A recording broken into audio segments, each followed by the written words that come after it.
Kumusta mga friend? Good morning, good evening, good afternoon sa lahat ng nanonood ng video na ito. And ang video na ito mga friend ay about sa tire. Ikaw ba ay naghahanap ng tire? Hindi ka sure kung anong size or anong design ng tire ang ilalagay mo sa motor mo. And ang video na ito ay para sa inyo. Okay? Siyempre, intro muna tayo.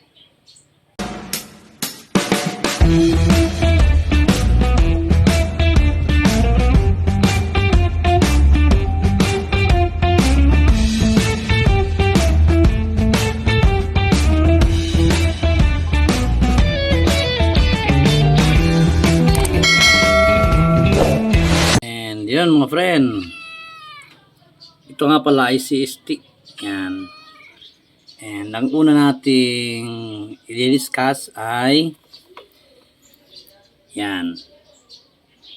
May nakalagay sa steady meaning standard rim 3.50. Yan. And yan ang TWI. Maya discuss natin yan. Ito muna tayo. 120 by 70 tapos 17. Yan, okay? Ang 120 mga friend, yan ang sukat dito. Yan. Bali 120 mm. Tapos yung aspect ratio niya 70. And ang 17 na yan mga friend, yan ang rim. Yan ang size niya, okay? Tapos andito na naman ang TWI. Okay? Discuss na natin ang TWI. Ang TWI mga friend, ang ibig sabihin niyan ay tire wear indicator. Okay? Or tinatawag din yan na tread wear indicator. Okay? Bale, ito may arrow, di ba? May arrow yan. Yan. Sundan lang natin yung arrow. Yan. Okay, yan. Yan mga friend. Bale, kailangan palitan ng goma mo kung mapudpud na. Yan o. Pag makita na yan. Pero syempre, as of now, hindi pa. Kasi tingnan nyo naman, nasa ilalim pa. May nag-technique dyan, yung iba. Yung tinatawag na piso. Ilalagay ng piso. Once makita nyo pa ang date, ay okay pa yan.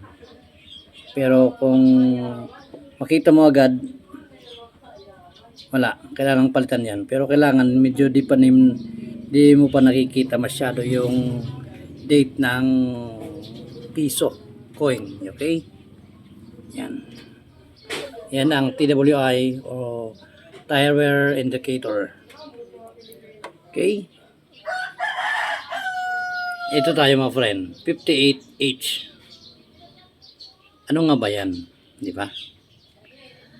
Yan mga friend, ang 58 na yan, yan ang weight, yung kayang bigat na kayang dalhin niya. Mamaya ay magpapakita ako ng chart para mas ma-discuss natin ng buti. Ang H na yan mga friend, yan. Kuan yan. Sa speed naman, di ba? Mamaya din ipapakita ko sa inyo ang chart para mas makita nyo ng maganda. Okay? Ikot tayo. Sana. Ay, ito pa. Mahalaga to. Mahalaga to. Kailangan alam nyo to. Saan na yun? Kung kailan siya ginawa. Saan na ba yun?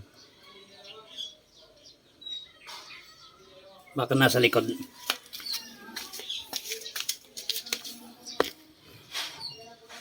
Yun, sabi ko na. Yan. Yan. Yan mga friend. 0123.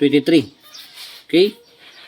Alam nyo, ang ibig sabihin yan, ay yung 01, yan ang week. Meaning to say, first week of January niya nagawa yan. 01. Tapos yung 23 mga friend, yan. Ito yung 23. Yan naman yung year. Okay? Diba? Napakalinaw.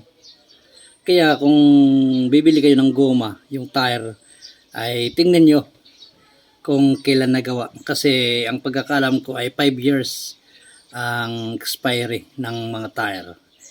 Sample, bumili ka ng tire ngayon, tapos nakita mo na 01/24, aba, okay na okay pa yan. Kasi may say, yun lang ginawa. Pero kung makita mo na 01/19, meaning to say 2019, so wag na yan. Hindi na tama yun kasi 5 years na yung nakalipas. Wag na yan. Auto pass ka na. Tingnan natin sa front mga friend. Sa front na tire. Ito nga pala yung GTR mga friend. Honda GTR. Yung nakita nyo kanina, yun ang rear. Ito naman sa front. Bale, sa front mga friend ay 1522. Meaning, 15th week. Ilan nga ba? Yung 15th week ay month of January 4, February 8, March 12, meaning to say April to ginawa mga friend. Okay? Kasi ang January 4, ang February 8, ang March 12. So tama, April 2022. So goods na goods pa. Diba? And ito din sa front naman mga friend, ito 46, tapos may letter P. Yan ang bigat na kayang dalhin ng tire na to, and ang P ay speed. And ang sukat nito ay 90/80/17. Pero mamaya mga friend, magpapakita ko sa inyo ng chart, kaya nang sabi ko kanina, para mas malinaw sa inyo. Okay? So, yun mga friend. Ito nga pala yung sinasabi ko na ipapakita ko sa inyo na chart. And syempre, para mas makita nyo ng maayos, ipo-focus natin. Okay? Tara. So, yun mga friend. Ito ang chart na sinasabi ko. Ang mga letra na nakalagay sa tire ay speed symbol yan. Base kanina sa nakita natin sa front tire ko, ay may nakalagay na letter P, and sa rear ay letter H. Bale, sa letter H mga friend ay 210 km/h ang kaya niyang itakbo, di ba? Kanya niya yan sa tire na yon. Sa front ay 150 kph, di ba? And sa table to mga friend, ito ang sinasabi ko na load index. Ang nakalagay sa front ay 48, bale, ang kaya niya natin bang, kaya niyang dalhin ay 180. Diba? And sa rear ay kg 236 kasi nakalagay kanina is 58H, diba? Kaya mga friends, sa tuwing bibili tayo ng tire, ay make sure po na huwag bili lang ng bili. Kailangan tingnan mo din kung anong paggagabitan mo, kung anong sukat ba ang tama, diba? And kung solo rider ka, pwede ka siguro mag-slim tire. Di ba? Pwede kang magpaliit kahit yung maliit na tire. Ito, tulad nito, yung 41, 42, pwede yan. Pero kung may mga angkas ka lagi or pangkarga yung motor mo, ay syempre, lakihan mo yung tire mo para mas solido. And kung sa mga road condition din mo rin, sample, yung nasa bukid ka, syempre, yung piliin mo na tire, yung akma sa kondisyon ng lugar, di ba? Yung sa motor ko, yung nakalagay ay ang style ng tire na yun ay pang city ride, di ba? And ito, pakita ko sa video yung mga pambukid na mga tire. Kasi yung pang city na tire, hindi yan kakayanin sa mga pangbukid, yung mga rough road ba, hindi yan kakayanin. May mga tire talaga na para sa kanya. So yun, mabalik tayo mga friend. Yan.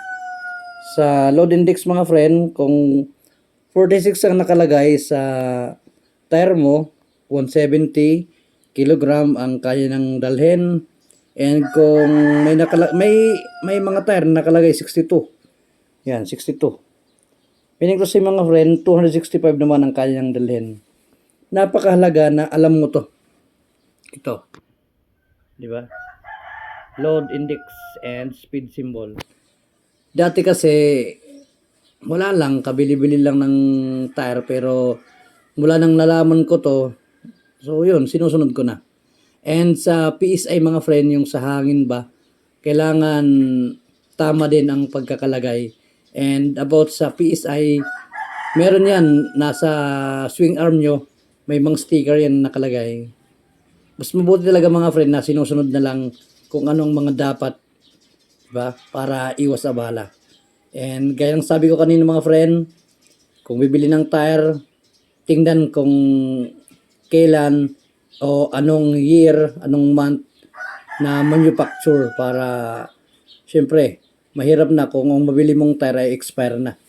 Kasi ang pagkakalam ko ay 5 years ang expiry yun. So yun lang mga friend. God bless and ride safe.